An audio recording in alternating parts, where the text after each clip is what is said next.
The name of that song is called Trouble in Mind, and it is from the new album called Tales from the Psychedelta with my special guest today, Kerry Kearney, slide guitar and blues master, dobro, and maybe even a banjo player along the way here is joining me today. It's such a special honor to have you. Thank you so much for joining me, Kerry.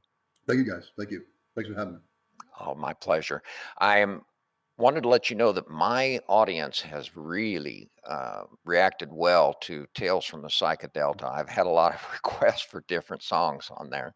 One of them is the one I'm going to play at the end of our interview today called Memphis High. But tell me a little bit about your career. I was reading about you. Not only do you have a great blues voice, but one of the best slide guitar players I have ever heard, and I've interviewed some good ones, and including Derek Trucks. Right. And uh, I tell you, I haven't heard anybody any finer than the way you play. But one thing that jumped out at me though, and I listened to your albums again last night, the most recent one, Tales from the Psychedelta, and then Smoke Serenade. Love them both. And I noticed that you're also a master dobro player too.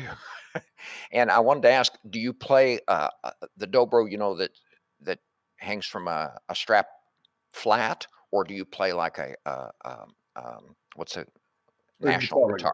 Yeah, Yeah, national guitar. I play guitar style. It's called Spanish style. There's two styles. Yes, One's called Hawaiian. Hawaiian is on the lap. You play yes. on the lap. That's more traditional. That's the more I can't say. Well, I'd say 90% of that would be country players. I don't like that with a wooden Bluegrass, dobro. bluegrass too. And I played guitar wise, kind of like I was really turned on by Johnny Winter when I first heard him do his stuff. I wanted a metal national actually, but then I realized when I was playing that it had a kind of one-dimensional tone, which is great for what he does. I mean, believe me, it's fantastic. I found that the wooden dobro, and I got one from Nashville actually, down at George Groom's guitar shop. There's a plug for you. I got that about 40 years ago, and it's a wooden 1936 Regal dobro, and it has more of a tone where if I move my hand around, my picking hand, if I move it back towards the bridge more, which is back a little further with the strings, it would have more of a tinny sound, more of that kind of metallic tone. And if I move it up a little bit, I can get more of a woody tone out of it too at the same time. It's a very versatile piece, it's really, really cool. But yeah, I tried. It's funny. I have two lap steels, two beautiful lap steels from Magnetones from the 1940s, and I put them on my lap, and I can't at all do that at all. I mean, I didn't really put time into it, but I find that it's kind of very awkward to me. Some people can do it great, but Yeah, Jerry Douglas, Mike Aldridge. Yeah. Like you said, I associate more of the wood dobro with a bluegrass band, but I figured you played a national or something. But you have wooden ones as well. Then that's great. And Yeah, I have two wooden ones. I have one. It's a couple of them are on the CD actually. I have two. I have my old 1936, and I have a brand new Regal. It's made by a company called Saga in California, and it's a black one. It's kind of cool. I used to wear a black suit a lot when I used to play. I was into like the suit, kind of like the BB King thing for a little while. Yeah. And I found a black guitar, and I was like, great. I also found a black slide, which all went. It was it was all kind of coordinated, which is kind of cool. But those two are great though. Really great instruments. And like I said before, the wood I think has the real. It's something kind of tone to it. Dickie Betts, he plays, and Dwayne did also. They played the Spanish style also on the dobro, which I got to play. We had the pleasure of, I had the pleasure of touring with Dickie about 20 years ago actually, and he had just gotten his dobro that Dwayne gave him when they were recording Little Martha. I'm sure you know Little Martha. Oh yes, When absolutely. they were recording that song, Dickie played an old L00 Gibson guitar, and Dwayne played the dobro. And they sat there when they were playing the song. Dwayne said to him, "If anything ever happens to me, I want you to have this." And there it goes. History put it. When he had passed away, when he got killed, Right. he got it. And what happened was the headstock cracked off on his tour about a couple of years prior to when we went out with him. And he had gotten it back when we were on tour with him. And he brought me onto his bus. I got to show you something really quick. And he pulled out the dobro. And it was Dwayne's dobro. They played Little Martha on. I almost fainted. I mean, That's great. it's a holy thing. I mean, So Indeed. pretty wild. Yeah, and one of the things I was going to point out to the listeners is that you did tour with the Allman Brothers Band and also with Dickie Betts Band too in your early years. But Yeah, we had really quick. We had a CD out at the time, and a friend of mine. I had just gotten back from California. We get into it later on if you want. Marty Ballin, the whole thing. I was in California. I came back, right, and I got into a little more of my roots, and I made a blues CD with a lot of slide stuff on it. And a really good friend of mine was a surgeon, and he was hired by Ron Delsner, who's a very very big. He's like a big promoter in New York. He's been for a real long time. He's kind of like the Bill Graham of like New York area. You know what I oh mean? really, And so what happened was he he used to work for him on stage as for insurance purposes. If somebody got hurt, there'd be a doctor on stage. So he did. He was a real music fan also. So what happened was he had helped finance the CD that I did, the first CD I did a long time ago. Anyway, the blues one I'm talking about. What happened was he was doing the Allman Brothers one night, and he saw the manager, John Poldell, who was an agent for them. And he handed him the CD. He said, "Listen, this is a friend of mine. He played with Marty Ballin, blah, blah, blah. Tell me what you think." You know what I mean? So I got a phone call about a week later. I remember I was in bed. It was about, my usual 12 o'clock I wake up type thing. But it was about 10 o'clock in the morning. My phone rings, and there's this guy on the end of the phone saying how much he likes the CD. I had no idea who he was. He says, "Oh, I love this. This would be great. I want to listen to it again. I'm going on a boat today, blah, blah, blah." It was middle of summer. Hung the phone up. So a friend of mine called me. The doctor said, "Did he call you?" I'm like, "Who?" He goes, "That was the agent for the Allman Brothers." He goes, "He loves the CD. He wants to talk to you." So we went out. We had dinner. Talked about what he wanted to do. We need a record. He said, "You only need one record company." He goes, "There's not, when you get a record deal, there's only one you need. And that's what we need to get you with the Allman Brothers." And I'm sitting there like out of the blue. I was like, "Holy smoke, this is great." So literally, he brought this company they were called Palmetto. And the album's still out there. The Palmetto album. It's from 1999. And they came to see us at Manny's Car Wash. You're a blues man. You know Manny's Car Wash? I know what Manny's Car Wash is. All right. Yes, We used and I to, know the Palmetto album too. and the great Buddy Fox got us in there. Buddy Fox is a great impresario of blues. He was really an unbelievable guy. He ran so many places. It was amazing in the city. He lives in Hawaii now. I really miss him actually. But anyway, so what happened was they brought the company down. They came backstage and met us really quick. Very small place, really great blues place. And we came out. They were in the audience. The place was like a sardine can at the time. Blues was really big in the Manhattan when they had it.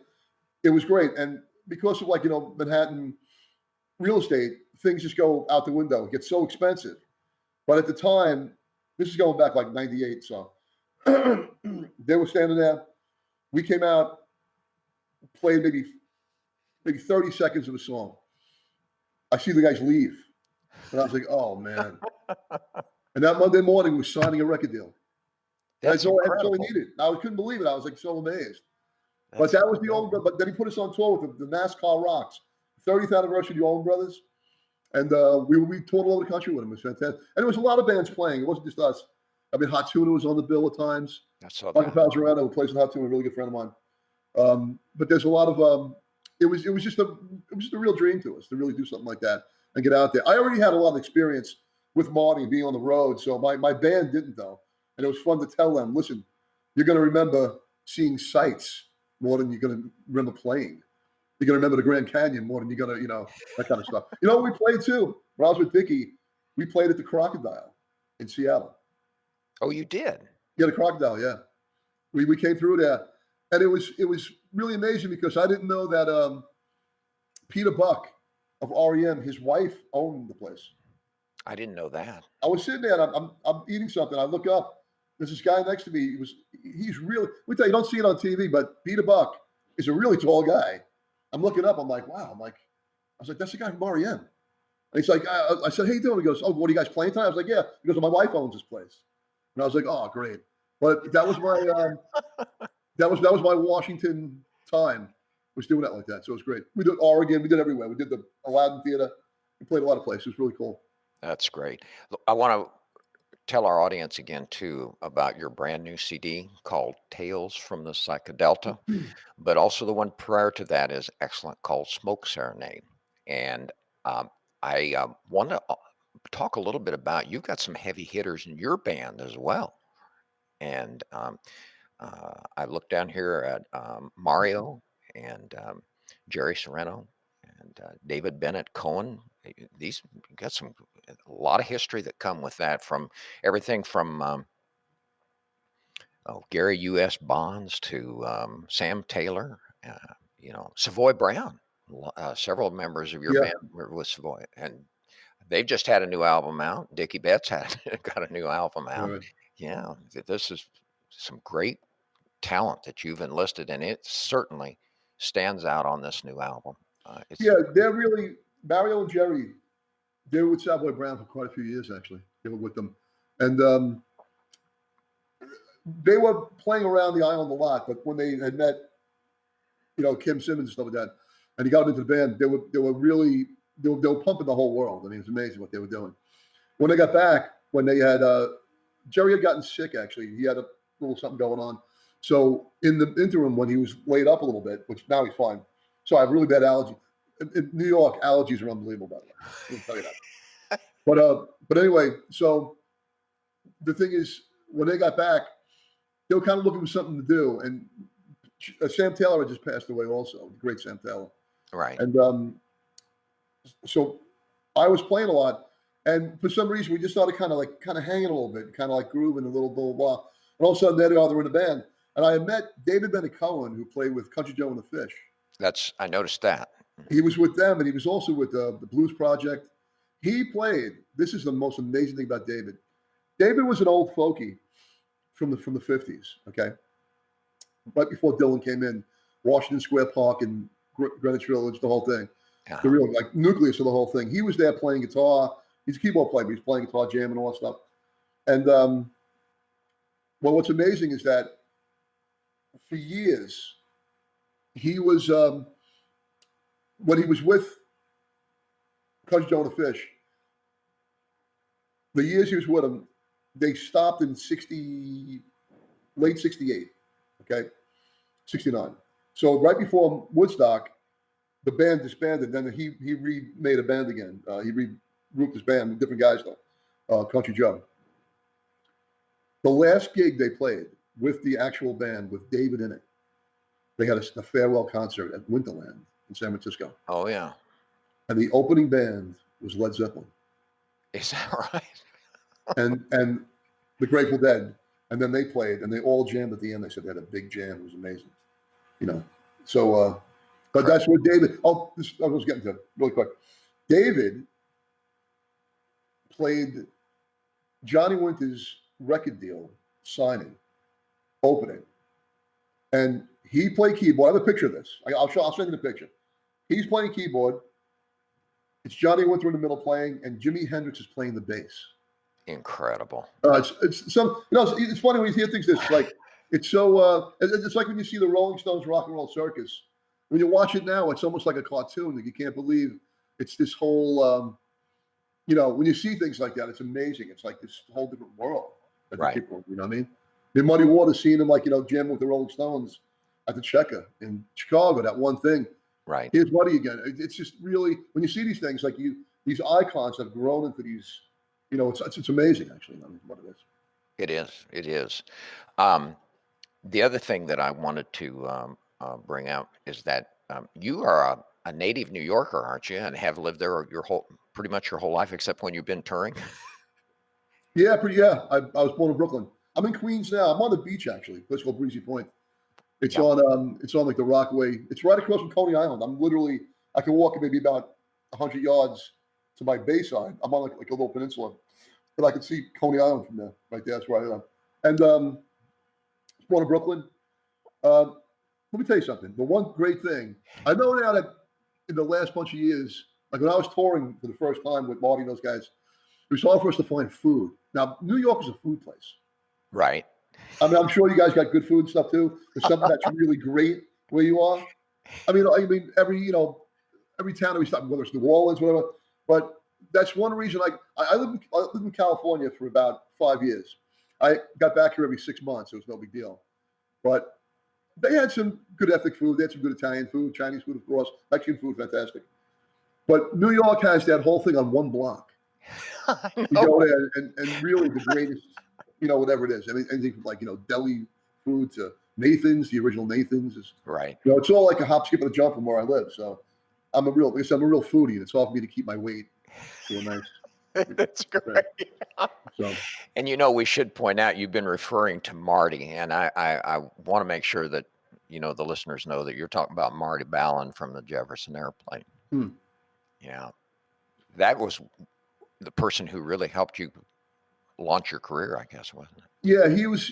It's I played with a band back here in like this is like 97, I think it was, and I was 26, 27 years old, and a friend of mine was a roadie for the Jefferson Airplane, the Dead at one time, and a new band they were bringing out then was called KBC. It was Canton, Ballin, and Cassidy. Which the three of them had an album. So it was around this. It was actually probably early December of 97. And he had called me and said, listen, we're doing this big show at the Palace of Fine Arts. We want you guys to open the show with my band that was here. We were more like a pop band at the time. And I was like, wow, fantastic. So we did it. So they flew us there, the whole thing. And we did this Toys and Tots, Big Brother and the Holding Company. Just them without Janice, of course. Yeah. Had a new singer. They were in there. So we were the opening band for the show. And after I played, Marty was there. He ran up to me and says, wow, man, you're a great guitar player. And I thought he was being nice. Like I didn't, I was, like I said, I'm some kid back here. I was already become a policeman, a New York City policeman. And I was literally a week away from going to the academy. And so I did this. Long story short, that Christmas, no, it was a year went by. I had a bad relationship back here with a woman, which I'm so thankful for that was bad, because that made me go to California. But anyway, so a friend of mine said to me, he says, listen, why don't you fly out here, come out for a couple of weeks, just come out and just hang out. And it was before Christmas, probably after Thanksgiving of 98. So I got out there. Anyway, so when Marty owned an old church. It was called the Church of San Anselmo. Okay. Mm-hmm. And it was it was a rehearsal hall for him. It was an old wooden church that survived the 1906 earthquake, which is amazing. Old wooden place. This is in Marin County. It's in San Anselmo. So anyway, it's right outside San Rafael and stuff. Anyway, so I get there, sleep on the couch for a couple of days. I'm just kind of bumming around. And he called Marty. I didn't know. He called Marty and he said, listen, that kid is here, that guy you like playing. You know what I mean? And he said, listen, I'll come over. Maybe he'll want to play. So Marty showed up one day. He walked in. I was like, hey, how you doing? And he says, listen, I want to jam a little bit. I was like, I'd love to jam. So I got my guitar out. He had a guitar there I used, whatever. We jammed a little bit. He says, listen, I'm coming back tomorrow again. I'm going to bring some songs. You want to try them with me? I was like, I'd love to. So came in, and he brought this little bag in. And in this bag, little leather bag, was all handwritten lyrics and songs from Miracles. Oh, to wow. all these unbelievable, all the airplane songs, all with his handwriting he had all those years. You know what I mean? Just a little bag. So after we played, he said, I'm going on tour for like 3 months. Do you want to come with me as my guitar player? And I called back here, my old, like I said, my girlfriend and stuff like that, my family and everybody. I said, I'm coming to California. I'm going to just wait with the police thing for a while. So went home, got my stuff, put on a plane, went back out there. We started rehearsed for 3 weeks. All of a sudden, outside the door came a huge tour bus. I get on the tour bus, roadie guys take all my stuff, put it on there. I got on that bus. I didn't come home for 5 years. That's an incredible story. I like that. It really was. You know what you want to do in life. It's funny. Like I said, being in New York, there's a lot of people take city jobs. Yeah. It's the best thing. I would say it's an easy thing. There's a lot of these guys are heroes to me, the police and the firemen and stuff like that. I live in a community where there's a lot of police and a lot of firemen that are really just great people. And I was on that same thing, but I knew that in my heart that my dream was always to be the top player, to be what it was. You know what I'm saying? I know it's going to be hard. It's going to be this and that, da, da, da. And I just said to myself at the time, I'm like, I'm just gonna go for it. And I did, and he was the greatest. His dad was his personal manager. His name is Joe Buchwald. Marty's name was Buchwald. Uh-huh. And he came in like 1940 something. They drove across from Ohio. He was born in Ohio. They drove across. And he said he put Marty on the dashboard, like underneath as he was driving. He was a little shaver, he called him. Yeah. So, anyways, you got there. So the whole thing with that is that his dad was a really unbelievable businessman. He knew exactly what to do. He knew exactly how to. He knew a lot about figures, all that stuff, and which is really amazing. And I have a ton of them all around me because I'm a poster collector. Right. His father was the printer for the Fillmore and the Avalon Ballroom for all those posters back then. Really? The first, Wes Wilson. There's about 4 or 5 really, really great. There's Rick Griffin, Stanley Mouse. If you know all about that time, these guys were all the poster artists of the time. So you had the music, which was Marty, the Grateful Dead, and everybody, Quicksilver. And then you had these great artists that were doing the same thing.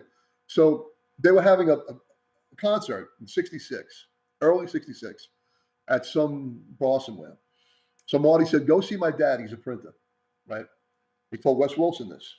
Wes Wilson went down. He drew the poster on his desk. He went and printed it. He said he couldn't pay him. So I'll tell you what, let me come to the show. I don't care. It's my son. He went to the show. He said he saw a line that had to have been a half a mile long of people trying to get to a place that maybe held 100 people. He said he couldn't believe it. He knew right then that something was going to happen. And he was an older man. Joe Buck is interesting. I'll tell you a quick story about Joe Buck. He saw Al Jolson in vaudeville. Incredible. He was an old man, of course. He when he lived in Chicago for a little while, he was very, very young, little kid. He used to play, with all his friends in the streets. And a guy would hand him a bag, and he'd give him $1. $1. He said he could stay in a hotel for a week with $1 back then. He gave $1. He was like 10 years old to run across the street with that bag to give it to somebody.